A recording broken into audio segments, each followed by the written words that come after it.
பிரியமானவர்களே, இயேசு கிறிஸ்துவின் நாமத்தில் உங்களுக்கு என் அன்பின் வாழ்த்துக்கள். கர்த்தருக்குள்ள எப்பவும் நீங்கள் சந்தோஷமாக இருக்கணும். சந்தோஷமாக இல்லாமல் துக்கமாக இருக்கக்கூடாது. நம்ம எப்பவும் சந்தோஷமாக மன மகிழ்ச்சியாக இருக்கணும்னு தான் நம்முடைய தகப்பன் இயேசு கிறிஸ்து விரும்புகிறார். அவர் உங்களுக்கு தகப்பனாக இருக்கிறார்ல, என் பிள்ளைங்க சந்தோஷமாக இருக்கணும் அப்படின்னு விரும்புகிறார். அப்போ நாம் சந்தோஷமாக இருக்க தன்னை சிலுவையிலே பலியாய் கொடுத்தவர். நம்முடைய துக்கத்தை சந்தோஷமாய் மாற்ற அவர் நம்முடைய துக்கங்களை சிலுவையிலே சுமந்தவர். அந்த ஆண்டவர் நம்ம சந்தோஷப்படுத்த அற்புதங்களை செய்து நம்மை மகிழ்விக்கிறார். அது மாத்திரமல்ல, அனுதினம் நம்முடைய வாழ்க்கை பயணத்தில் நமக்கு துணை நின்று எல்லா விதத்திலும் உதவி செய்கிறார். இன்றைக்கு கூட உங்களுக்கு உதவி செய்கிற ஆண்டவராய் உங்களோடு பேசுகிறார். அவர் என்னெல்லாம் செய்வார்னு பைபிளில் பார்த்து ரொம்ப ஆச்சரியமாக இருக்கும். அதில் ஒரு காரியம் பாருங்க. ஏசாயா 51:16 என் கரத்தின் நிழலினால் உன்னை மறைக்கிறேன். என் மகனே, என் கரத்தின் நிழலினால் உன்னை மறைக்கிறேன். என் மகளே, என் கரத்தின் நிழலினால் உன்னை மறைக்கிறேன் அப்படின்னு ஆண்டவர் சொல்லுகிறார். கரத்தின் நிழல். வெயிலில் போனாதான் நிழலின் அருமை தெரியும் அப்படின்னு ஒரு வார்த்தை சொல்லுவாங்க. வெயிலின் கொடூரத்தில் போகும்போது ஒரு நிழல் கிடைச்சிட்டா ரொம்ப சந்தோஷமாக இருக்கும், அப்படி தானே? அப்போ இந்த வெயில் நமக்கு பாதிப்பை உண்டாக்குகிறது, நம்மளை டிஸ்டர்ப் பண்ணுகிறது. அப்போ நிழலில் போனோடனே அப்படி ஒரு திருப்தி, ஒரு சந்தோஷம் இருக்கிறது. கரத்தின் நிழலினால் ஆண்டவர் நம்மை மறைக்கிறாராம். இந்த வெயில் காலத்தில் தான் நிழல் நமக்கு ரொம்ப அவசியம். அதுக்கு தான் கொடை பிடிக்கிறோம், ஒரு நிழலான இடத்தை தேடி போகிறோம், மரத்தின் நிழலில் போய் கொஞ்சம் ஆசுவாசப்படுகிறோம். நிழல் ரொம்ப அவசியம் என்பது வெயில் காலத்தில் வெயிலில் போகும்போது தான் நமக்கு தெரியும். இப்போ ஆண்டவர் கரத்தின் நிழலினால் நம்மை மறைக்கிறாராம். இந்த வெயிலின் உஷ்ணமும் பாதிப்பும் நம்ம உண்டாகாதபடி ஒரு நிழலை தேடுற மாதிரி இந்த உலகத்தில் பலவிதமான தீமைகள் நம்மை நெருக்கும் போது நாம் பாதிக்கப்படாதபடி இருக்க தேவனுடைய கரம் நம்மை மறைத்து பாதுகாக்கிறது. ஒரு சமயம் வெளிநாடு ஒன்றுக்கு போயிருந்த போது ஒரு பார்க்கை சுற்றி பார்க்க கூட்டிகிட்டு போனாங்களே. அங்கே ஒரு அழகான பார்க் இருக்குது, நல்ல தோட்டம் பார்க்கலான்னு சொல்லி கூட்டிகிட்டு போனாங்க. நிறைய பேர் குடும்பமாக அங்கே உட்கார்ந்துருந்தாங்க. ரொம்ப என்ஜாய் பண்ணி மகிழ்ச்சியாக இருந்தார்கள். அவங்களுக்கு சம்மர் வந்துட்டால் ரொம்ப சந்தோஷம். நிறைய குளிரில் இருக்கிறாங்களா. இந்த அமெரிக்கா, கனடா, இங்கிலாந்து போன்ற தேசங்களுக்கு போனால் அப்படி தான்.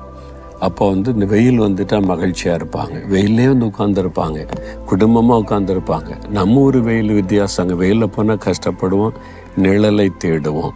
ஆனால் அவங்க வெயிலில் இன்பமாக உட்காந்துருப்பாங்க. அது மாதிரி வெயிலில் அது உட்காந்துருக்காங்க குடும்பமாக.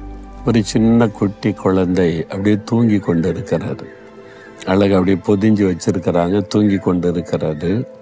ஆனால் வெயில் பட்டதுனால அந்த குழந்தை மேலே வெயில் படும்போது அப்படியே அந்த பாதிப்பு முகம்லாம் சுழிக்கும்ல. திடீர்னு பார்த்தா ஒரு நிழல் அந்த குழந்தையுடைய முகத்தில் விழுகிறதா. அப்படியே வெயில் மறைந்து நிழல் விட்டார். என்னன்னு பார்த்தா அந்த குழந்தையுடைய தகப்பன் பின்னால் இருந்து சூரிய வெளிச்சம் வருதுல, தன்னுடைய 2 கரத்தை அப்படியே காமிச்சு அந்த முகத்துக்கு நிழலை உண்டாக்குகிறார். கொஞ்ச நேரம் அது இருக்கும், அப்புறம் மேகம் வந்துட்டா நிழல் வந்துடும்ல.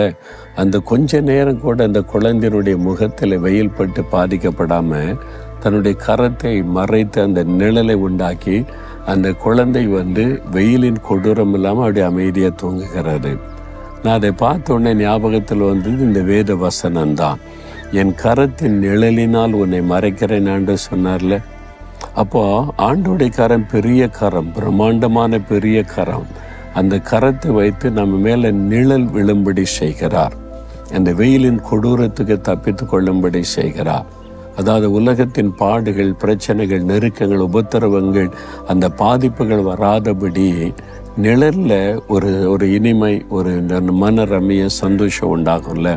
அந்த மாதிரி கர்த்தர் நம்மை நடத்துகிறார். இன்னைக்கு உங்களுக்கு அந்த நிழல் அவசியம், கர்த்தருடைய கரத்தின் நிழல்.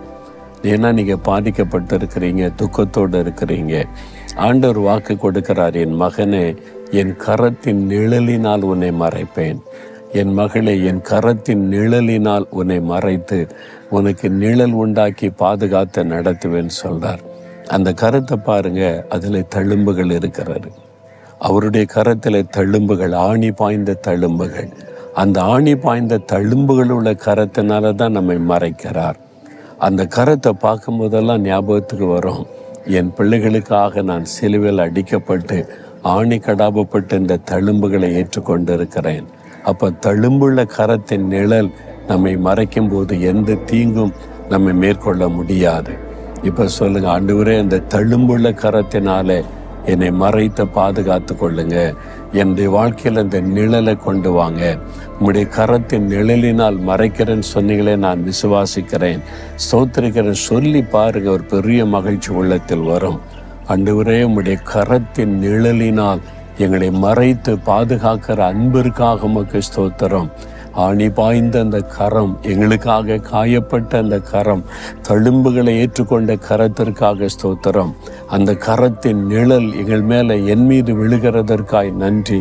உமக்கு ஸ்தோத்திரம். இயேசுவின் நாமத்தில் ஆமேன், ஆமேன்.